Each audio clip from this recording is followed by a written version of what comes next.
Welcome back to my mini vlog. तर सुंदर अशा फुलाने तुमचं आजच्या मिनी व्लॉगमध्ये स्वागत करते. दिवस कसाही असला तरीसुद्धा देवपूजा केल्याने माझ्या मनाला प्रसन्नता, शांतता आणि छान फील होतं. मला पॉझिटिव्ह वाटतं.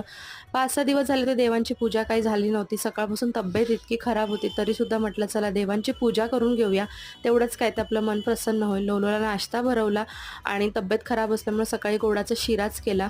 त्यानंतर जेवण झालं आणि गोळ्या वगैरे खाल्ल्या माझ्या आणि सतत गरम पाणीच पिते. सध्या व्हायरल खूपच चाललेलं आहे आणि मी आणि लोला आम्ही दोघंही आजारी आहोत. पण आज लोलाला थोडंसं बरं वाटतंय, पण माझी तब्येत काही बरी नाही.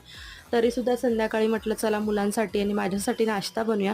तर सिंपल असा सोप्या पद्धतीने ढोकळा बनवला घरच्या घरी आणि गरमागरम चहासोबत तो एन्जॉयसुद्धा केला. आणि खरंच सांगते खूप बरं वाटत होतं, कारण सर्दी खोकला इतका झाला होता. त्यामुळे ना गरम गरम चहाने ढोकळ्याने थोडंसं बरं वाटलं. दिवसाची सुरुवात कशीही झाली तरी एंड चांगला करणं हे आपल्या हातात असतं शेवटी. चला पुन्हा भेटू.